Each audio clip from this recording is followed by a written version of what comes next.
Welcome to the Human Conversation podcast with Jules White, the real dragon slayer, author and entrepreneur sales coach.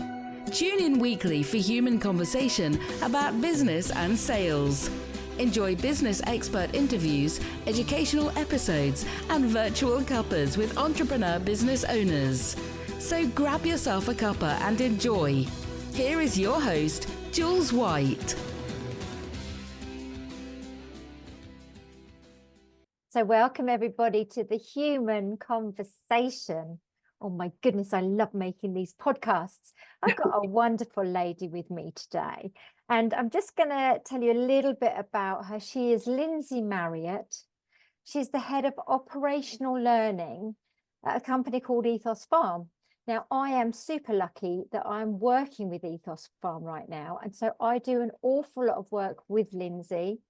She's super bright and intelligent, an amazing voice around leadership.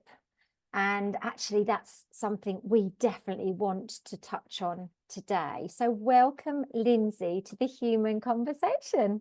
Thank you. Thank you. I like a human conversation. I'm not keen on conversations with AI people, to be honest. And that's what it's all about, isn't it? It's that, I guess, the big question, because these podcasts will take us anywhere we like. But the big question is, how will we have human conversations in the future? I mean, they're saying this AI stuff is actually going to be superhuman. But right now, it's definitely not. It doesn't feel like the conversational side of AI is that human to me right now. So I just find it super transactional, and it has its uses. Let's be honest, AI has enormous uses. In fact, I've been using it today to help me just get my thoughts in order. I know what I want to say, but being able to articulate it sometimes is a bit difficult. So, but it's useful for all sorts of things. But in terms of emotion and how you make someone feel and how you create an experience for someone, how you make someone feel valued, how AI is ever going to match, that super piece of kit we've all got in our head and in our chest, that head and heart thing. I think you're right. We're all so beautifully unique, which I talk about a lot. Anyone who follows me knows that's what I bang on about all the time. And so the complexities of that suggest that we have to then adjust those conversations, which is part of what you and I do. This is our stuff, isn't it? Taking these individual humans, getting to the bottom of them all and saying, okay, let's work this out and find a way that you can communicate better. I guess one of the key words is communication, isn't it? It's also about, potential, and our path to potential is so different in every single aspect. I'm an old bird now, so I'm kind of, I can reflect back on my own personal path to potential. But AI by nature is process driven. And, personal potential is never going to be process driven. It will be affected by a million different aspects and a million different environmental things that come at you kind of left field. And your response to that will be, as you say, entirely individual. I'm still railing against the fact that AI will never replace the human. It will never be replaced. Listen, let's start at the beginning, Lindsey, like I like to. I want to know, what did you want to do when you left school? Oh, you'll laugh. You will. You'll laugh because you know me now, and at the moment I'm waiting for a knee op because I can't walk very well at the moment. And what I actually wanted to do when I was coming towards the end of my school career was to be an athlete. Amazing. That's hilarious, isn't it? That's so funny. I'm just reflecting back on my personal potential. Missed that one, didn't I? So no, but tell me more about that. Was it because you were super sporty at school? What was it about it, and what did you want to be an athlete in? It was field sports. I was successful in field sports. I mean, I never had the kind of heart to run. Basically, that wasn't my thing. But I really enjoyed field sports. I was strong. And and I had a level of success in that, particularly at school. But I really just enjoyed the activity of it all. I enjoyed the meets, and I enjoyed I mean, school sports days, those kind of things. I absolutely loved all the noise and just the fun around all of that. I really enjoyed that. When you get just excited about stuff, you get that rising feeling. Yeah. I love it. Very inspiring, watching other people and so on. And the other thing I love doing, I sang a lot into my hairbrush. And I still sing. I mean, I do, to be fair, I do still sing. So if anyone meets me in the vicinity of a karaoke, well, duck, I'd say. But I love to sing. In fact, one of my plans for next year is to join a choir. So I really want to get back into singing properly. So Yeah. some kind of mega superstar singer would have been ideal as well. And I was part of a choir a couple of times over the years where Yeah. you could literally just go. You didn't have to be this great best singer, but you could Yeah. just go, and it would be this social evening, but you would be singing at Yeah. that social evening. It was men and women, and we would do concerts. And I loved it. And I wasn't, as I say, the best voice in the land, but I could hold a note. And I just felt like it was such a lovely thing to be able to do. It's like a release, after you've been at work all day or whatever. So I totally get the singing stuff, and I'm definitely on the stage karaoke. My song is California Dreaming. Okay. Don't mess with it.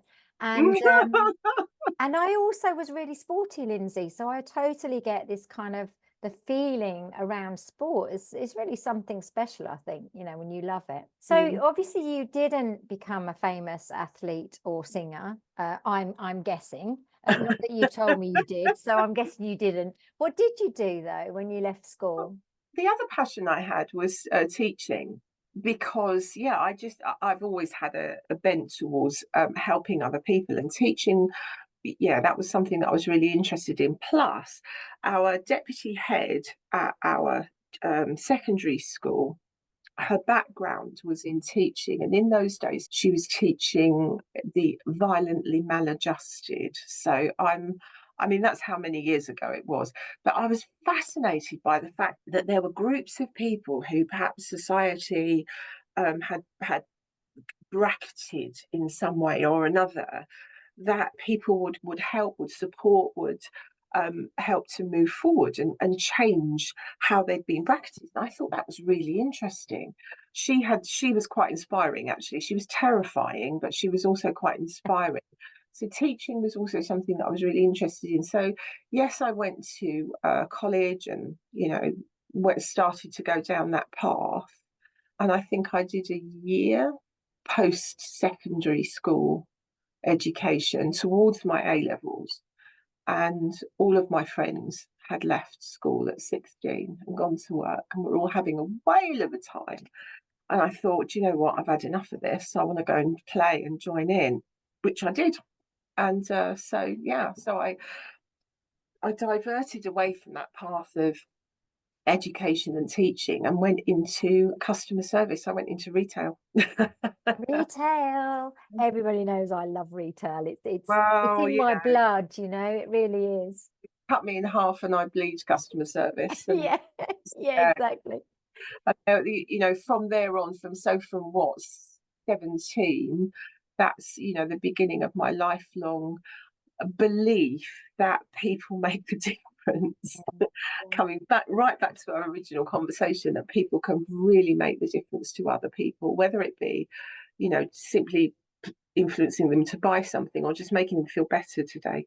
When did you get into, presumably when you started in customer service, it was actually doing the do. So when did you get into this sort of training, coaching side of customer service? I don't know, maybe about 10 years or so later. So yeah, as you say, doing the do.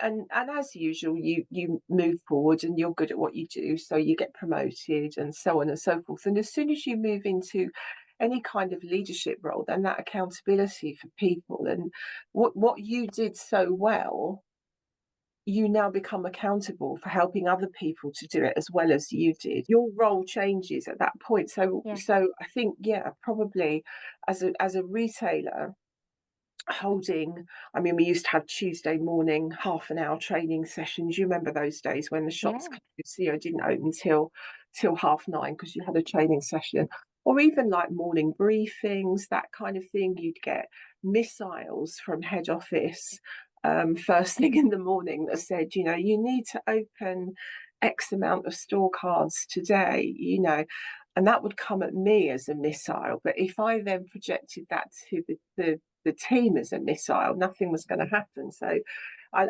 learned quite quickly, I think, that interpreting what needed to happen, so what the goal was, into how do you do it, and most importantly, why do you have to do it, Yeah. was that came about quite quickly, I think, and then you kind of gradually develop on that. You have a formula in essence, don't you? I think that Completely. you find, Yeah. which makes sense. And it's interesting what you said about this transition from doing it and being that great person at customer service who is delivering it on the front line, to the person who's then leading the team and mentoring and coaching and teaching them how to do it in the best way, and Tough. also being answerable to the top.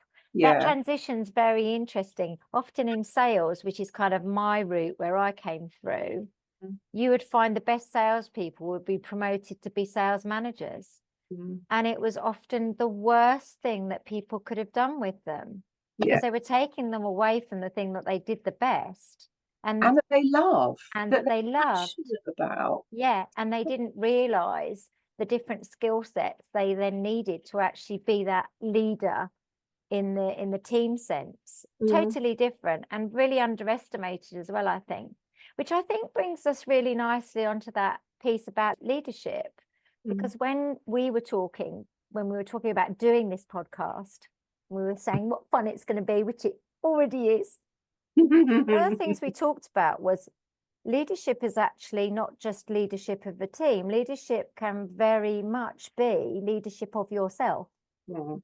And I think that was such an interesting point, because a lot of the people who will listen to this podcast may well be solopreneurs running their own businesses, etc. So let's dig into that, because I think it's a really interesting place to start with leadership. What Yeah. do you mean when you say to me, leadership actually starts with yourself? What are the key things that we're really talking about here? It goes a bit back to what I was just saying. When you make that initial transition between being someone who's doing something that they're good at, and generally people are good at something because they love doing it. When you step away from that, the difficulty in detaching yourself from what you really like doing to what your new role is tough. It's really hard. And I think this is where many leaders, we've all heard the term micromanagement, and micromanagement often comes about because the leader just cannot get away,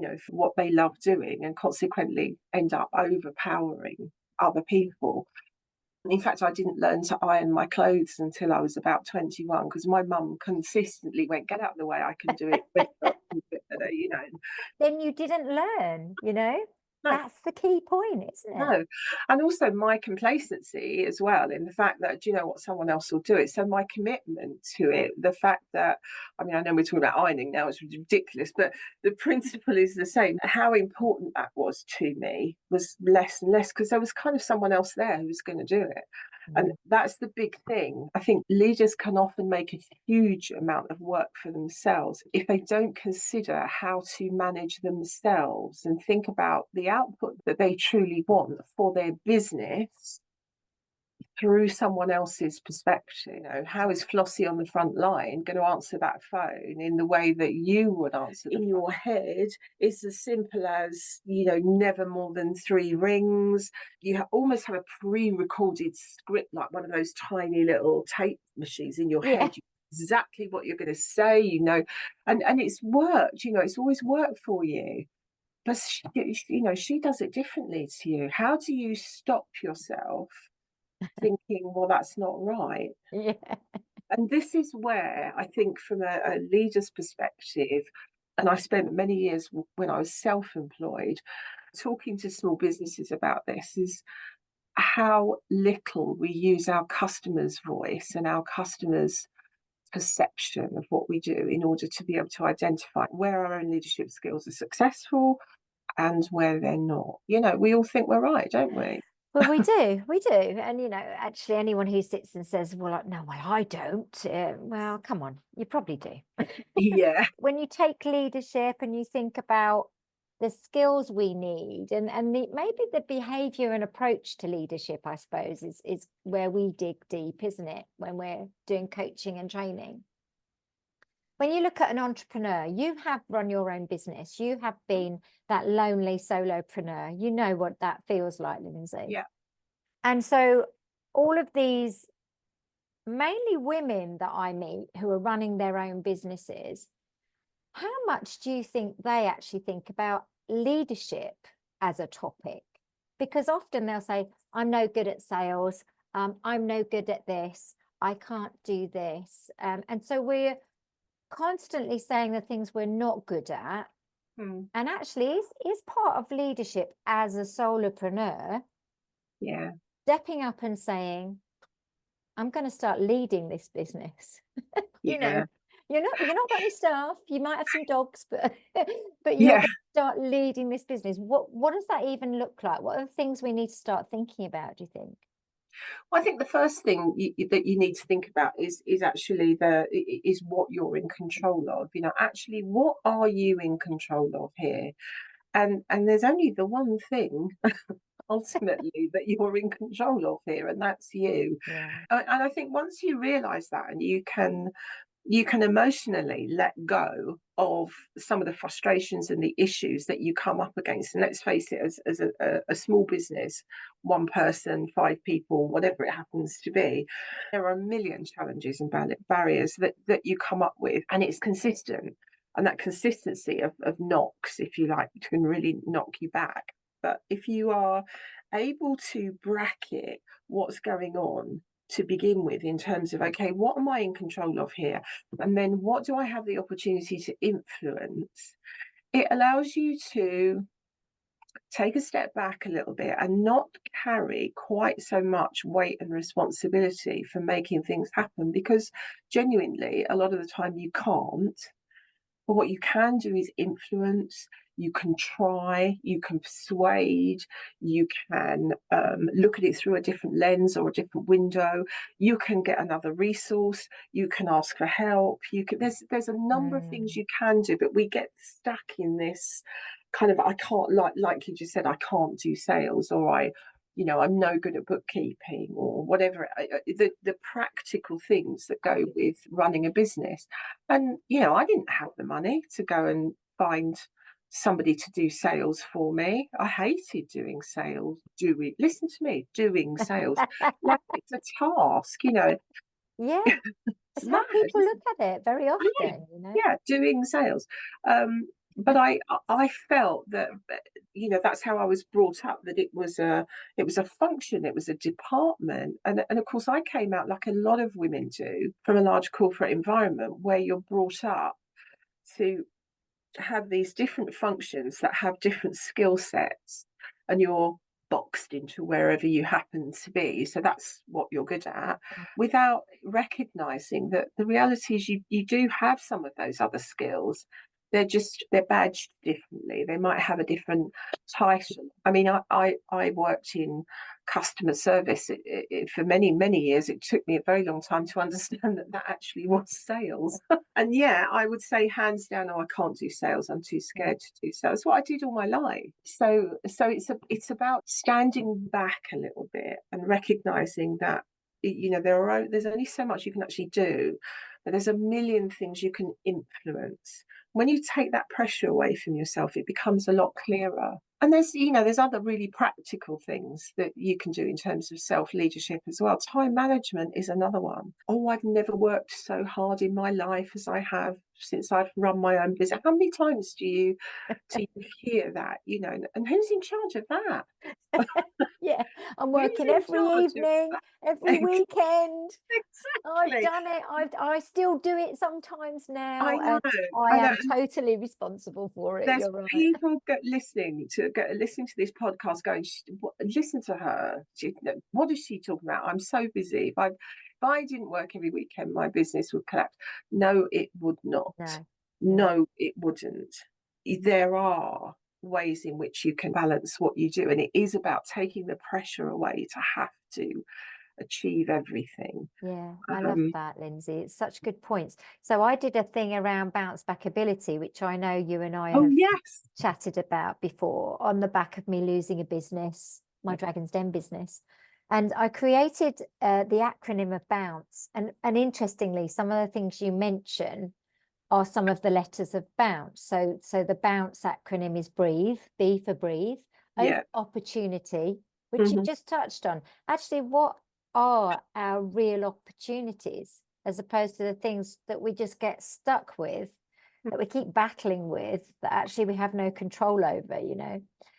Understanding is the you. So actually understanding exactly who you are, what your skill set is, what your situation is, what's around you as a support network, you know, and the end necessities. This is a really big one, I think, because a bit like you've said, if you don't work this weekend, no one's going to die. It'll all be there on Monday morning, funnily enough, you know.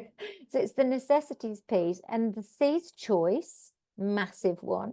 And the E is energy. And the energy bit for me was all about trying to surround yourself with really good people, the right people, you know, that give you good energy as opposed to drain all your energy around. So the acronym of bounce, whilst it's all about resilience and bouncing back, it's actually very, very connected to leadership when we're talking like this. I've sort of had this realization. So I don't know what your thoughts are on some of those, obviously those letters and what they stand for when it comes to leadership. The N, interestingly, the N, you said necessity. So necessity in the sense of what's going to happen. You know, what's the worst thing that can happen? My N has always been non-negotiables. So I have a really limited, or I did when I was working for myself, and actually still do now, a very, very short, limited list of non-negotiables that absolutely must be done. And my ability to kind of breathe again, going back to the B, Yeah. as soon as my non-negotiables are clear, and that might be as simple as check my diary the night before, for example, as a non-negotiable. I just check my diary, the night before. You make up your own, but it allows you to take control, and that's the key thing: is taking control of where you are, and the things you can take control and of. things you can do. Absolutely, take back the control that you can, and recognize all of the other stuff that is not in your control. And that doesn't mean that it's out of your control. It simply means it's not in your control, and that's a very subtle difference. You can manage it, you can influence it, you just simply can't control it. I love that. It's just subtle difference. This is linked to something I just thought of, actually, about a podcast I listened to the other morning when I was doing my 10,000 steps. Oh, yeah, okay. I know. It's just because you're an athlete, you see. Yeah, exactly. So for the listeners, I'm doing 10,000 steps a day. It's now March when we're recording this, and it's for cancer research. And it has been wonderful and also really tough. Anyway, I digress. I was listening to an amazing podcast which covered the topic of habits. So again, I think this starts to then feed really nicely into what we've just been saying. So the non-negotiables, in a sense, I imagine, are habits you've created for yourself, which serve you. They serve you well, you know. They do. And this podcast was really good because it was talking about the people who want to change things. You know, I want to change a habit, actually, because it doesn't serve me. They always talk about it as having to break a habit. Okay, this is so interesting to me. I need to break that habit. So in other words, I'm going to put all this pressure on myself to stop doing something immediately. Whereas this guy said, actually, what we need to do is change a habit, not break it. So actually, we subtly make it different over a period of time, which then changes the nature of the habit. And I was like, this is brilliant. This is a revelation. And again, you know, my question, Lindsay, are your thoughts about, you know, habits and how they feed into us being great leaders. You know, what's this stuff we hang on to that doesn't serve us when we're looking at the leadership model? Oh my goodness. Well, as I said before, I think when you come from an environment that's quite corporate or procedural or a fairly, a fairly fixed or a fairly typical large environment into entrepreneurial work, it is just incredible how influenced you are by the learnings that you've quite innocently taken on board over the years. And there, I think for me, certainly, I can only speak personally, some of those habits were incredibly difficult to break.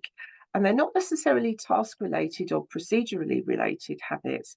They're emotional habits. They're habits associated with how someone responds to you, for example, how you perceive someone else's either experience or maybe seniority or success, and how that influences you. Those are the kind of habits that are insidious and dangerous to anyone stepping into a new business, I think. And how do you clear those? It's incredibly difficult to clear those unless you are aware of them. You talked about self-leadership skills right at the beginning, but that self-awareness of what stops you doing things, or what makes you feel uncomfortable, what puts you, I hate that word, out of your comfort zone. I don't you shouldn't have one, really. I mean, it just Well, no, should that's be true. easy, but It's true.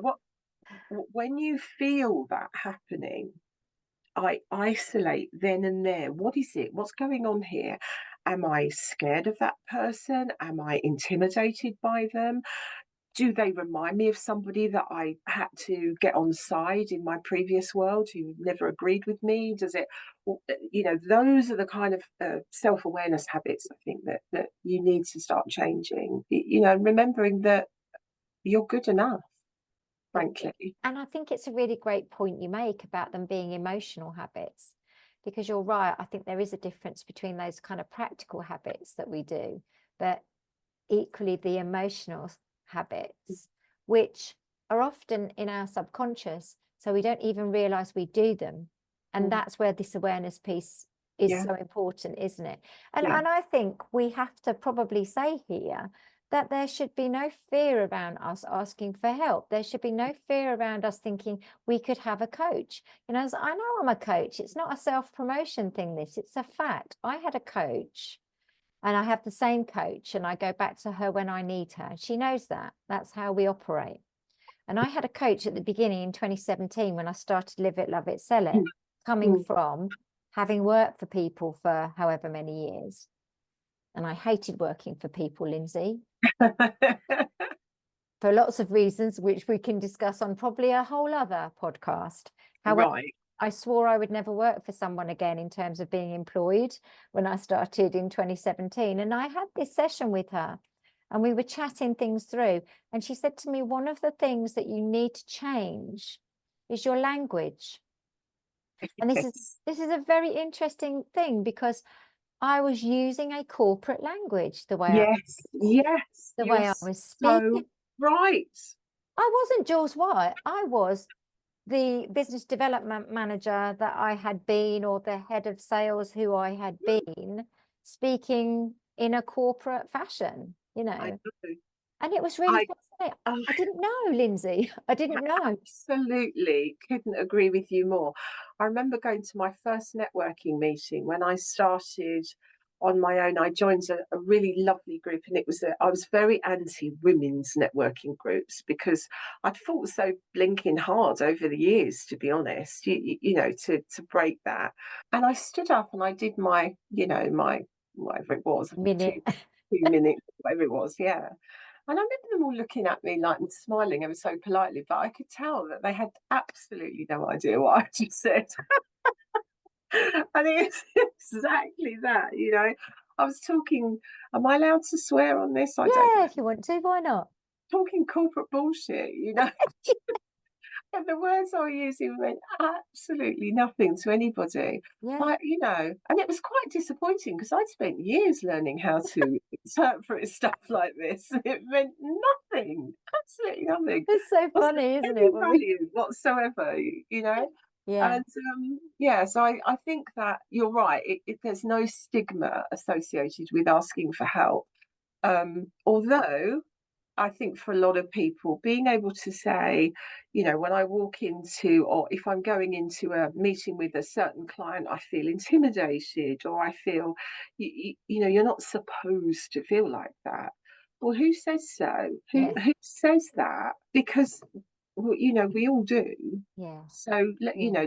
and this is where the self-awareness comes from. And if you can tie it back to, I feel intimidated because of, and once you've kind of got that logically mapped out, it's much easier to kind of not think about it anymore then. It Yeah. doesn't mean Yeah. it goes away, but you just No. don't have to consider it so much anymore. I think the big change for me was I was able to tap into who Jules was and how Jules would say something. I got back to that.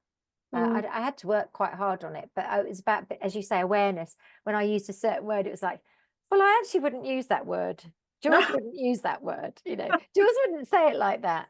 And so I started to be able to express myself much more as me. And of course, this is where all my UHP stuff comes from, Yeah. Lindsay, because again, I'm passionate about us all being amazingly unique, because I think that's the most interesting thing about all of this.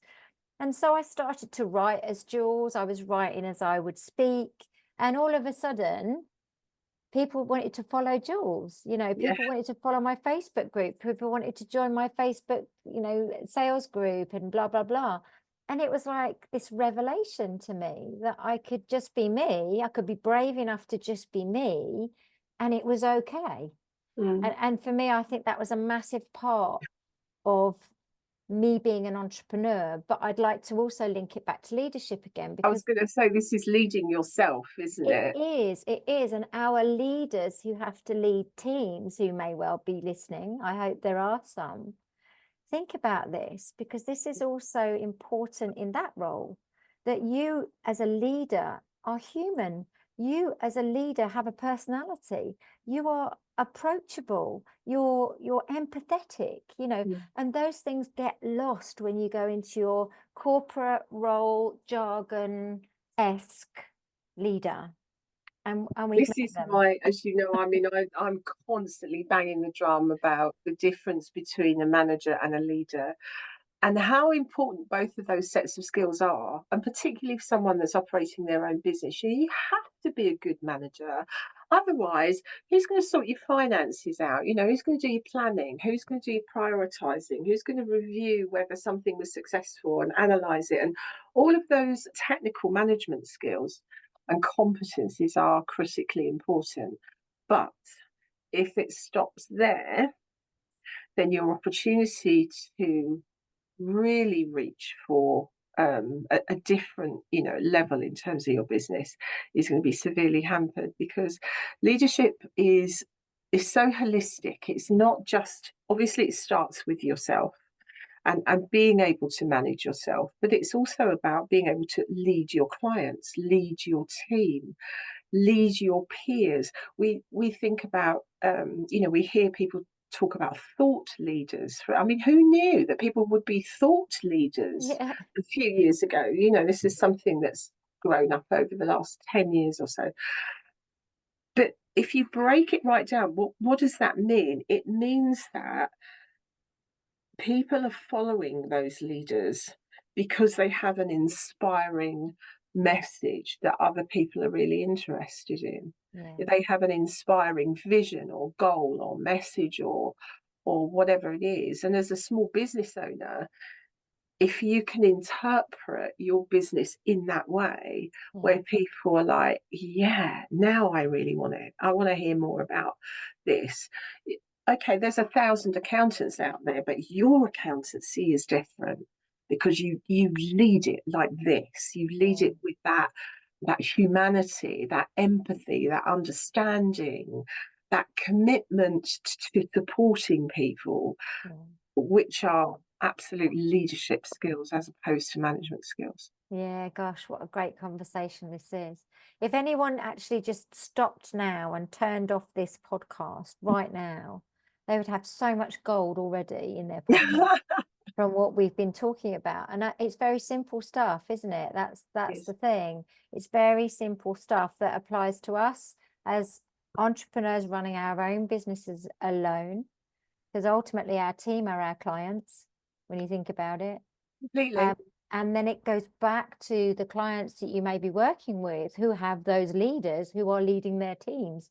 It's always connected, isn't it? This whole leadership piece. And there's a lot of talk around a leader actually not being that visible sometimes. They're just in the background because they don't need to be at the front of everything. They don't need to be the face of everything. They're the best leaders, aren't they? Aren't they the greatest Completely. leaders? Yeah, completely. I mean, there are leaders who are figureheads, and that's because they enjoy the limelight, and that's great. Think about people like Branson, for example. He's a leader, but thoroughly enjoys being up there with all the glitz and the glamour and everything else. One of the best leaders I ever worked with was Sir Terence Conran, who you very, very rarely saw giving it all the fluff in front of the cameras. But actually, when some of his stores were being refitted, he'd be in there with the decorators and a paintbrush. That's a leader, isn't it? Do you know what I mean? This is Definitely. just motivating people from behind and supporting them underneath, as opposed to, military leadership is a different connotation on leadership. It's a Those different leaders, function, though, in a sense, when you is take they're it, isn't it? first over the top, aren't Yeah, they? That's what you exactly. expect from a leader. Yeah, But yeah. then translate that back into our world, and that's just simply role modeling what you want people to do. If you don't show them, then it's not gonna land. Now, So one of the things that we talk about at Ethos Farm, and the things that you've obviously taught me in a sense because of the content that I've delivered with you guys, is that whole triangle, the iceberg effect, and that kind of dictatorial, hierarchical formula that we knew a lot about when we were younger and working in businesses, where the CEO's right at the top, and then the people who really know are right at the bottom, probably under the water. And then Ethos have kind of flipped that over and just started to talk about the fact that it's the people who are actually at the top of this structure, because they're in touch with the customer, they're on the front line, they know what's going on. And I love that whole concept of leadership done in that way, because it's so powerful, isn't it? It's so inclusive. absolutely. And interestingly, I mean, in my previous organisation, I used to be called the customer in the room, because I'd always be the one that would say, so how will this appear from a customer's perspective? And everyone will go, oh, hadn't thought about that. Well, And I'm a great big fan of Simon Sinek, and I bang on about his stuff all the time. And he wrote an amazing book called Start with Why. But I think my philosophy for any leader in any size business is to start with your customer, because ultimately they're the important ones. And in that model you were just talking about, yes, of course, it's the frontline teams that are at the bottom in the old way of doing things. Actually, underneath them are the customers. Yeah, so look how far down they were in that model. And they pay your wages, you know what I mean? So it's so true, isn't it? It's so true. We yes. talk a lot about the influence of that customer and how much they can be your marketing team out there in the world, and that does get forgotten a lot, I think. I think especially now, because customer advocacy has such a wide reach now, and it's so fast. Well, there's two ways of looking at it. Why would you damage it? Because the spread of that reputational damage is immediate. And why wouldn't you take advantage of it? Because they can be, they're your unpaid marketing team.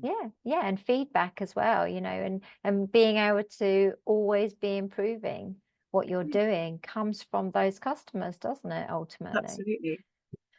Interesting, my lovely, absolutely interesting. I guess I would like to sort of round up with a couple of things. First of all, what's your kind of final word on leadership that just leaves us really super inspired? Bit of advice maybe for people out there running their businesses who don't feel like a leader, having listened to this podcast. What's your advice?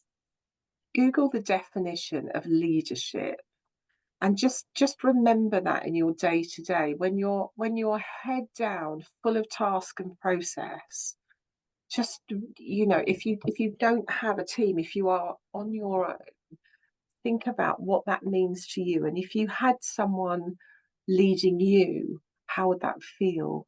Because that's what you need to be doing for yourself. If you do have a team of people, and I'm sorry, I am going to paraphrase Simon Sinek, because I think it's probably one of the most powerful statements that I've ever heard, is that being a leader doesn't mean you're in charge. What it means is that you're responsible for those who are in your charge. And that makes a huge difference, I think, is just remembering that.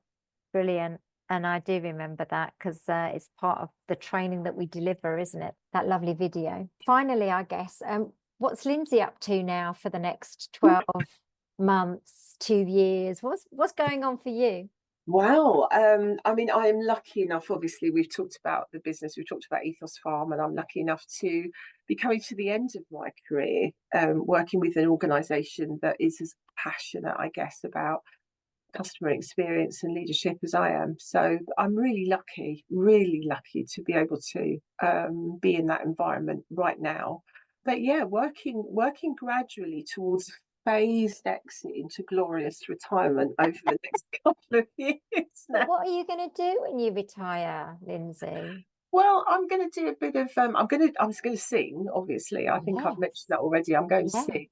I've never had time to take up a real passion of mine. Maybe this is reflecting back to my athletes days, but I love swimming, and I love outdoor swimming. And there's some great lakes around where I live, so where there's quite a lot. They call it wild swimming now. I'm not sure I'm going to go wild. I'll probably just plop about a bit, but yeah, outdoor swimming I love. Grow things. I'm a ferocious gardener. I'm absolutely zero idea what I'm doing, but oh boy, I love it. I just love it. So that's brilliant. Yeah. Well, that's going to keep you busy, those few things, and being outside in nature and stuff. There's a lot to be said of that. Yeah, I love it. I think the walking that I'm doing at the moment makes me really appreciate that, even when it's a bit wet or it's a bit windy or grey. I'm just outside, and that is exhilarating. I think it's nice, isn't it? I love the smells, and my daughter calls me a tree hugger, but I love odor wet leaf just down behind the ears is lovely. Well, it's better than odor wet dog, I can assure you. Lindsey, thank you so much for a really interesting conversation. I knew it would be. Thank you for your time today. You're welcome. You're super welcome. Thanks, Jules. Thanks for inviting me. Listeners, if you didn't enjoy that human conversation, I don't believe you, for one.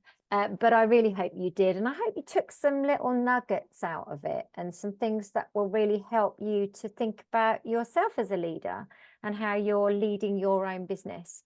Because ultimately, you can do whatever you want with this. It's amazing. And if you like the podcast, then please press like, leave a comment, and tune in next time to the Human Conversation. Ta-ta for now. You've just been listening to the Human Conversation podcast with Jules White. To find out more about the other work that Jules does, please visit her website, www.liveitloveitsellit.co.uk.